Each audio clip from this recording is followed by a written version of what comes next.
I need to decide if I'm going to be a singles wrestler or a tag team wrestler for the rest of my career?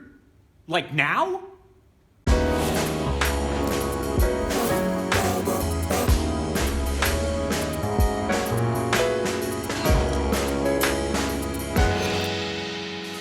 I'm Mike Quackenbush, and this is Till We Make It. Throughout my career, I've been really fortunate. I've worked in front of the cameras as a pro wrestler, referee, ring announcer, and commentator. And I've worked behind the scenes too as a promoter, booker, agent, coach, and consultant.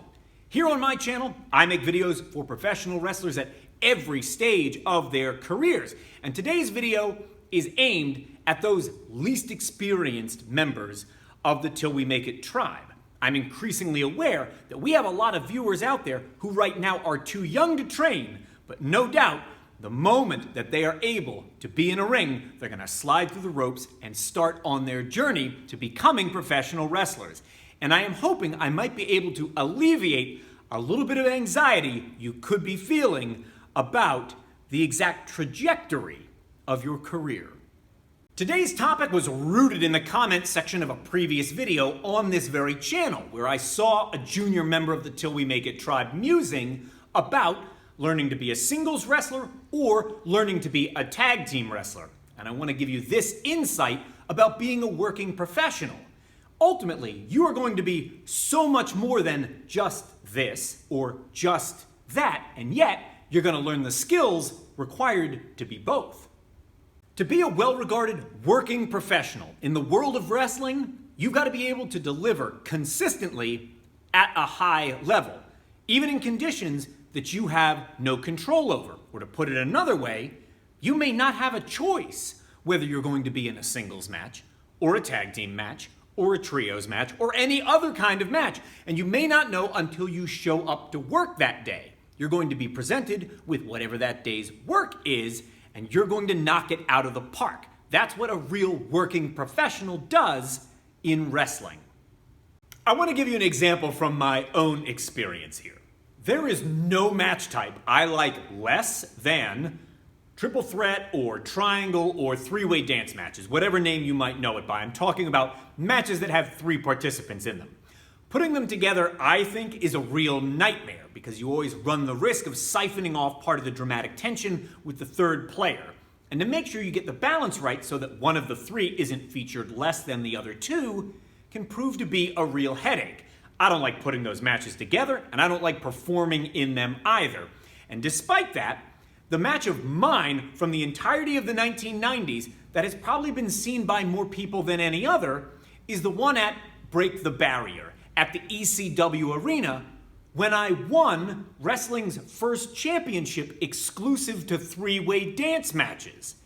The exact match type I like being booked in least of all, I became the champion of, and had to go out there time and time again and deliver at a consistently high level, to the best of my marginal talent's ability, and do it with a smile on my face, because I wanted to demonstrate that I was a working professional.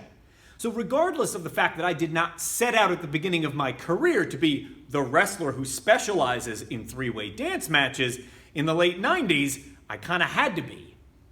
I can appreciate that you might have your heart set on being a tag team wrestler, yet you may come to discover no tag team work comes your way. The job of being a working professional in the world of wrestling means that you're going to show up to work, see what's on the sheet, and then take your segment and walk it out to the ring, performing it to the very best of your ability, even if it's something you would prefer not to be doing, like a 3-way dance match. You might be asked on occasion to walk a segment out to the ring in which you have been written to be the loser, the butt of the joke, or utterly incompetent, and you're still going to have to perform that to the very best of your ability.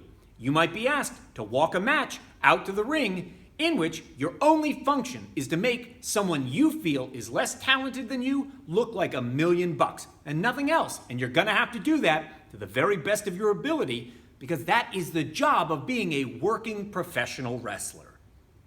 If you're motivated to chase a career in professional wrestling because it seems like a career that could be fun, well, I think that's great. But I think it's important for you to know that the work of professional wrestling is often less than fun. In fact, it's a lot of hard work. It demands a lot of your body of your heart, and of your mind. I hope Till We Make It will be an invaluable resource to aid you at every step of your journey, even if you're taking that first step into training for your future career.